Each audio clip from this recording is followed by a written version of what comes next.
The moment AI stopped being merely a tool and started participating in the loop of thought itself, something subtle changed in human cognition.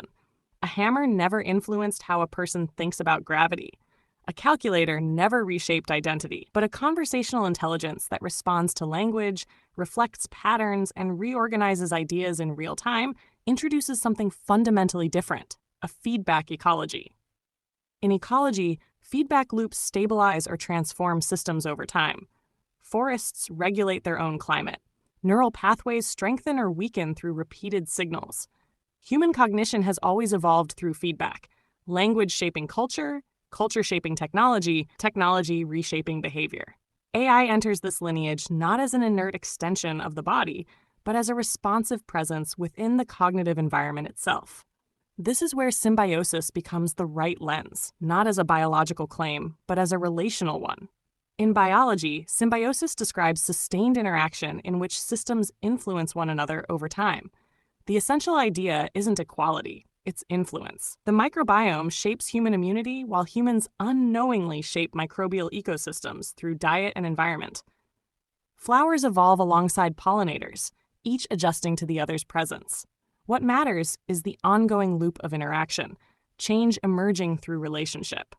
Human AI interaction follows the same structural pattern, but with a crucial distinction: it is asymmetrical. Humans adapt language, creative process, and decision-making in response to AI feedback. AI adapts within the moment, shaping tone, structure, and reflection, yet it does not grow or evolve as a being. One side mirrors dynamically, the other changes over time. The human evolves through the relationship. Cognitive science helps explain why this matters. The brain is not a closed system, but an adaptive prediction engine, constantly reshaping itself through interaction with its environment. Neuroplasticity shows that repeated patterns of attention and engagement reorganize neural pathways. When someone uses AI for reflection, brainstorming, or structured reasoning, they are not simply receiving information, they are rehearsing ways of thinking. AI becomes part of the scaffolding that supports cognition, much like writing externalized memory or books extended collective intelligence. But unlike static media, AI responds instantly, creating recursive loops where thoughts are generated, reflected, refined, and reabsorbed into the mind that produced them. Over time, this changes cognitive rhythm: how ideas form, how language structures thought, how clarity or curiosity compounds. This is why debates about AI consciousness miss the deeper transformation. The shift is not happening inside the machine. It is unfolding inside the human side of the symbiosis. Every major technological era reshaped attention. Print deepened focus, television encouraged passive reception, the internet fragmented attention into rapid switching. AI introduces something new: dialogic cognition. Thinking begins to feel collaborative, even when one side of the interaction is non-sentient. Internal dialogue moves outward, meets reflection, and returns reorganized. Systems theory helps explain the strange feelings surrounding this moment. When a new element enters a complex system, instability appears before equilibrium. Industrialization disrupted labor before new structures formed. The internet disrupted communication before social norms stabilized. Human-AI symbiosis sits in that same transitional space, culturally unsettled, psychologically ambiguous, simultaneously overhyped and misunderstood. Some people project consciousness onto AI. Others reduce it to mere automation. Both reactions miss the deeper reality. The relationship itself is reshaping cognition. The most consequential dimension of this shift may be identity. Intelligence has long been framed as an individual trait, something contained inside a single mind.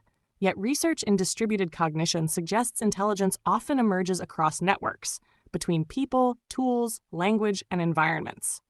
Pilots think with instruments. Scientists think with models. Writers think through language shaped by culture. AI expands this distribution by making feedback immediate and conversational. Creativity becomes less about solitary genius and more about staying inside a loop long enough for insight to emerge. Authorship shifts from linear production to iterative refinement. The self begins to look less like an isolated thinker and more like a participant in an evolving cognitive ecosystem. And this introduces the fork in the road. In biology, symbiosis can be parasitic, commensal, or mutualistic. The same metaphor applies here. If humans outsource thinking without reflection, cognition narrows into dependence. If AI remains purely instrumental, the relationship stays shallow. But when humans engage intentionally, using AI to question assumptions, deepen inquiry, and expand creative capacity, the loop becomes mutualistic in a relational sense. The AI amplifies patterns, the human grows through them.